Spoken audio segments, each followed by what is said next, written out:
Hello friends, पायल foods व्लॉगमध्ये तुमचं स्वागत आहे. आता थंबनेल बघून तुम्हाला कळालंच असेल की मी आज तुमच्याबरोबर कोणती रेसिपी शेअर करणार आहे. तर हे बघा, हे आपलं नॅचरल आईस्क्रीम आहे. मी आज तुमच्याबरोबर नॅचरल आईस्क्रीमचा बेस कसा तयार करायचा हे मी तुम्हाला शिकवणार आहे. त्यापासून तुम्हाला जे हवे ते फ्लेवर तुम्ही बनवू शकता.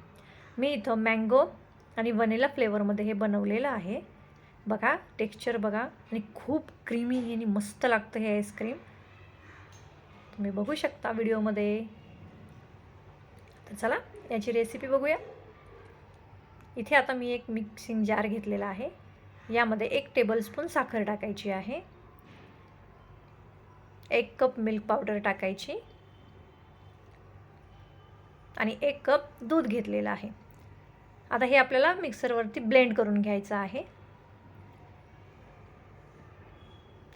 हे बघा, स्मूथ अशी पेस्ट तयार झालेली आहे. बघा, आत्ताच किती क्रीमी दिसते हे. आता लो गॅसवरती आपल्याला ही पुढची प्रोसेस करायची आहे. इथे मी पॅन घेतलेला आहे एक. तो पॅन चांगला गरम झाला की हे जे आपण बनवून घेतलेलं जे मिश्रण होतं ना, ते यामध्ये टाकून घ्यायचं आहे.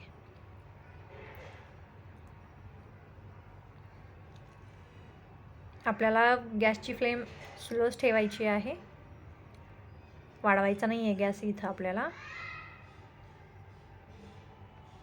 हे लो गॅसवरती आपल्याला शिजवून घ्यायचं आहे. हे कुक होण्यासाठी 7 ते 8 मिनिटाचा वेळ लागतो, बस. याच्या व्यतिरिक्त आपल्याला जास्त वेळ लागत नाही. हो, पण इथं महत्त्वाची टीप अशी आहे की आपल्याला हे लो गॅसवरती कुक करून घ्यायचं आहे. कारण समजा आपण गॅस जर वाढवला तर खाली याच्या पूर्ण चिकटून बसतं सगळं तळाला मिश्रण, ज्यामुळे याचा करपट वास येऊ शकतो आणि यामध्ये आपला बेस बिघडू शकतो, जे आपल्याला होऊन द्यायचं नाही आहे. हे असं साईड होऊन आपल्याला हलवत हे शिजवून घ्यायचं आहे. बघा, आणि आपल्याला स्पॅच्युला आडवा पण चालवायचा आहे, जेणेकरून हे खाली तळाला चिकटू नये.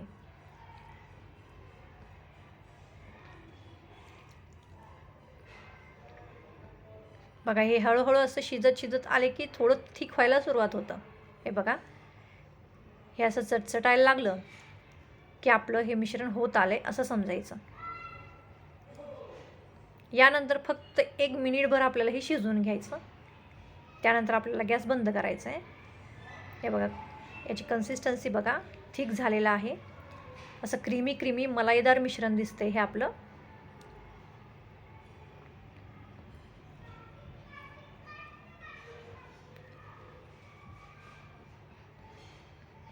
आपला बेस तयार आहे. बघा, बस इतकंच थिक करायचं आहे आपल्याला, कारण हे थंड झालं की अजून थोडं थिक होतं. या स्टेजला आता आपल्याला गॅस बंद करायचा आहे. आणि गॅस जरी आपण बंद केला ना मित्रांनो, तरी पण याला अधूनमधून आपल्याला ढवळत राहायचे, कारण हे मिश्रण तळाला पण चिकटू शकतं, कारण अजून आपला पॅन खूप गरम आहे. तर या स्टेजला आपण गॅस बंद केलेला आहे. हे बघा, अशा पद्धतीने आपल्याला मधून हे ढवळत राहायचे, कारण आपण गॅस जरी बंद केला असला तरी आपला पॅन अजून गरम आहे, ते चिकटून आपलं मिश्रण करपू शकतं. आता हे पूर्ण थंड करून घ्यायचं आणि पुन्हा एकदा आपल्याला हे ब्लेंड करून घ्यायचं आहे. याने असं होतं की याच्यामध्ये ज्या गुठळ्या तयार झालेल्या आहेत ना, ते निघून जातात आणि या एक स्मूथ टेक्स्चरचं बॅटर आपल्याला मिळतं. बघा, किती स्मूथ कन्सिस्टन्सीचं बॅटर आपल्याला मिळालेलं आहे. आणि याचमुळे आपलं आईस्क्रीम आहे ना फ्रेंड्स, खूप सुंदर होतं आणि एकदम क्रीमी. आता बघा, इथे मी मेल्टेड अशी पूर्ण चिल्ड अशी व्हिप क्रीम घेतलेली आहे आणि बीटरच्या साहाय्याने आपल्याला हे बीट करून घ्यायचं आहे. तुमच्याकडं जर बीटर नसेल तर तुम्ही हे फूड प्रोसेसरमध्ये जरी केलं तरी पण चालू शकतं. हे बघा, फुल स्पीडवरती आहे बीटर आपला. फुल स्पीडवरती हे बीट करून घ्यायचे आहे आपल्याला क्रीम. व्हिप क्रीम मार्केटमध्ये इझिली मिळून जाते. 1 kg, हाफ kgच्या पॅकमध्ये अवेलेबल आहे. तुम्हाला जर 1 kg नको असेल तर हाफ kgचे पॅकेटसुद्धा अवेलेबल आहेत. हाफ kgच्या पॅकेटमध्ये तुम्ही पूर्ण 2 वेळा तरी हे आपलं आईस्क्रीम बनवून तयार करू शकता. कारण मी जो हा मेजरमेंटचा कप घेतलेला आहे तो 250 mlचा आहे. ½ kgमध्ये तुम्ही 2दा हे आईस्क्रीम बनवून तयार करू शकता. हे बघा.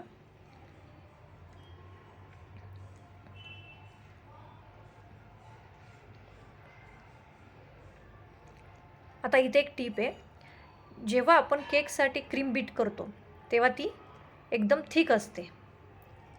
तर इथं आपल्याला ती थिक नाही करायची आहे. आपल्याला फक्त स्मूथ कन्सिस्टन्सी पाहिजे. आपल्याला स्टीफ अशी क्रीम नको आहे, आपल्याला स्मूथ पाहिजे. आता हे मगाशी जे आपण दुधाचं मिक्सचर बनवलं ना ते आता याच्यामध्ये टाकून हे पुन्हा बीट करायचं आहे. आणि ओव्हर बीट होऊन द्यायचं नाही आहे. हे बघा, हे असं पाहिजे. जास्त पातळही नाही आणि जास्त स्टीफ पण नाही, घट्टही नाही. हे बघा, तुम्ही बघू शकता. आता यामध्ये आपण 2 पार्ट डिवाइड करूया. मी इथं मँगो आणि व्हॅनिला फ्लेवर बनवणार आहे ना, त्यामुळे हे अर्ध मिश्रण आपण दुसऱ्या बाउलमध्ये काढून घेऊ.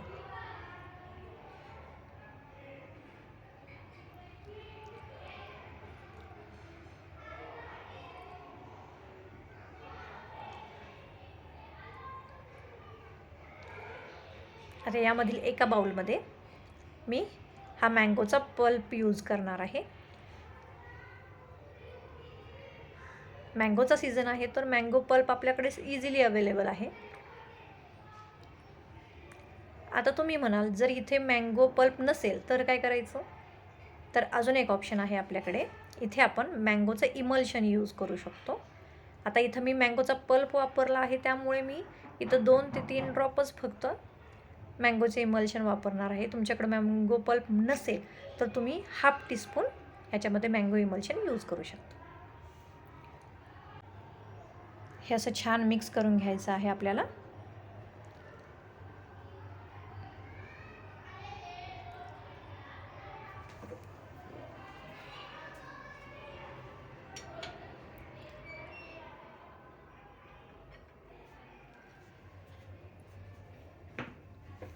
आता या दुसऱ्या बाउलमध्ये आपण जे अर्ध मिश्रण काढून ठेवलं होतं ना त्यामध्ये आपल्याला व्हॅनिला फ्लेवरचा इसेन्स टाकायचा आहे, ज्यामुळे हे व्हॅनिला फ्लेवरचा आपला आईस्क्रीम तयार होईल.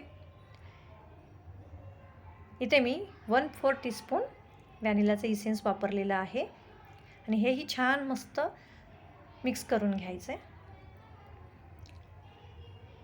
विश्वास ठेवा फ्रेंड्स, खूप छान बनते. एकदम क्रीमी नॅचरल आईस्क्रीम आहे हे.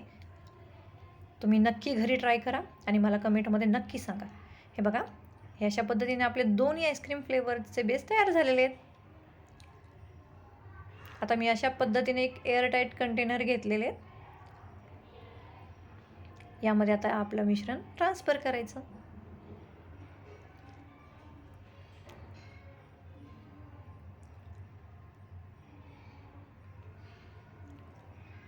हे बघा,